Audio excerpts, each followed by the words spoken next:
Hello classmates, here we are, ready for chapter 2, video lecture. All right, you got your book there, right? And of course you need something to write on and something to write with. And ready to go. I just want to introduce you to a trusty helper of mine. Can you see him? That's Cecil back there, he's helping, and Sonoma is someplace there, so you might see some movement in the background. Alrighty then, chapter 2 is all about the planning piece. Heads up, it's going to be a little bit on the dry side. However, those are all important points that we will be using along the way. And I'm also going to try to bring them close to your current life experience. Okay, so bear with me. Alrighty then, these are our outcomes for this particular chapter. Those are the ones we're going to be focusing on. All right, 1, 2, 3, 4. So let's go through them. The first one, of course, is the strategic planning piece, which what the heck does that mean? Well, simple terms is that it helps us first decide where we want to end up. And then we're going to get to the details of, okay, the first step is this, the second step is this, and then eventually we're going to get to the to the goal where we want to go. So this is one of my favorite sayings: we're lost, but we're making good time. Here's another one. I'm running as fast as I can, but I don't know where I'm going. See that? So strategic planning is helping to keep us focused. And I hope you can relate it directly to your current life experience at DVC, where, of course, you hopefully have a goal, something laid out already, what you want to have achieved at the end of this semester, at the end of this academic year. And what you fill in, obviously, one of the things is our marketing class. And how is that going to help you get to the goal you need? So keep thinking about it. Next up, we're going to talk about the 4 steps of the strategic planning. And as you see, I again placed the page numbers from our textbook right in there. The company mission. That is, the company mission is a statement that describes what the company is good at and what they're hoping for and what can they provide. If you Google mission statements, you'll see a gazillion examples, and our textbook, of course, has several of them too. So I hope you enjoy the reading part after you watch this video. Then we need to go to the objectives and goals, where we are actually using specific verbs that help us focus on, okay, this is what I'm trying to accomplish. For example, our learning goal for chapter 2, one of them, is to be able to explain the 4 steps of strategic planning. See how that's a goal? And now here we are, and I figured out that, okay, we're going to try this to get that done. Then the third one is the business portfolio, which is, we're going to get into that detail later too. But a portfolio means, think of Oreos. Okay, Oreo has all kinds of products by now. They have, of course, the cookies, but they have to-go packages and they have others. So all of these things, the whole thing that the company has. Mission statement. As mentioned before, it's all about the purpose and the focus on customers and the customer experience. Now, as far as DVC is concerned, we have a mission statement, and our customers are, well, you, the students, as well as our community. And of course, also internally speaking, we have faculty and staff and managers who are also part of the organization.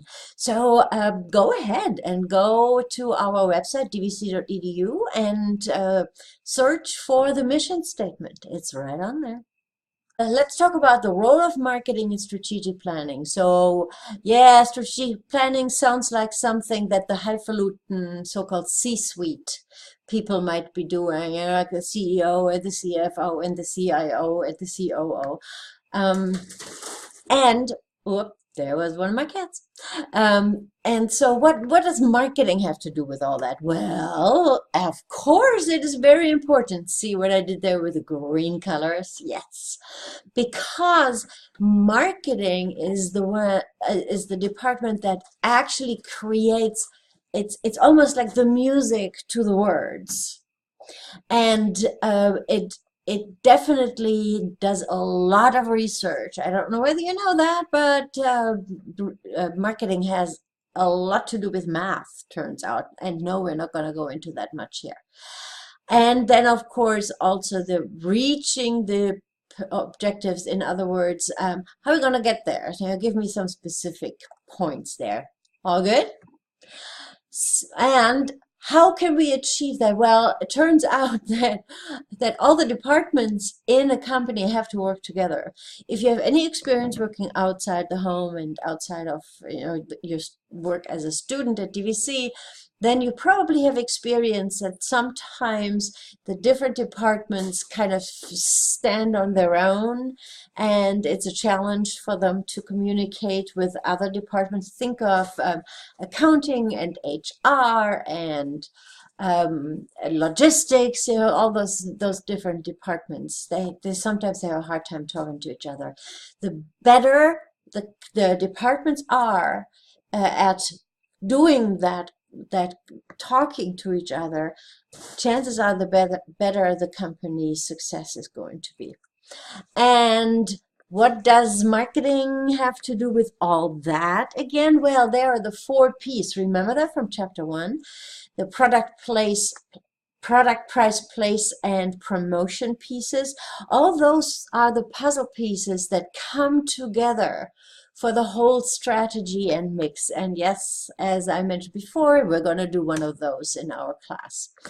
Next up, a SWOT analysis: strengths, weaknesses, opportunities, and threats.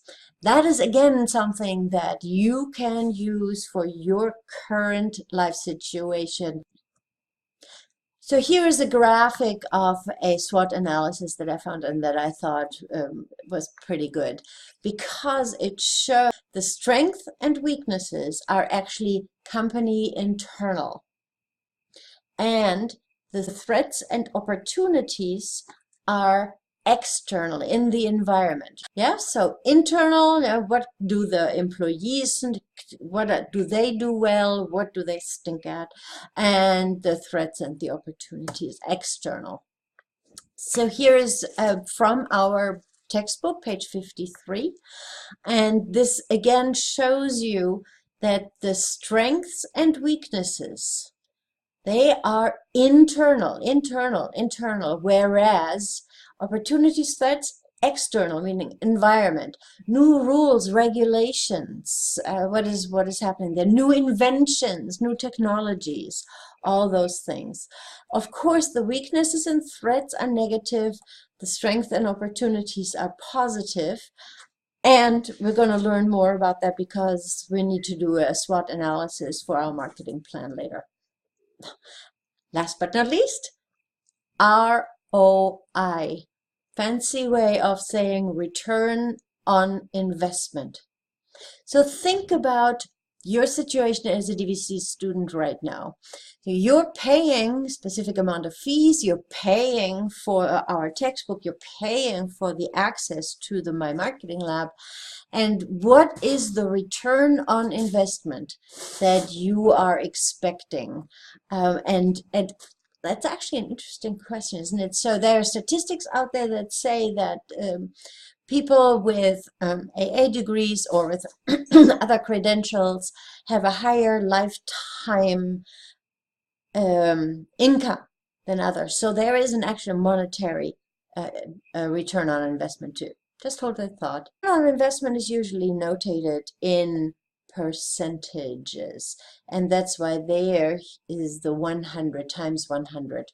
So could be return on investment of 10%, 12%. Think of it like getting interest on your savings account. Right now it's close to nothing, right? But that is a return on investment. And that was it.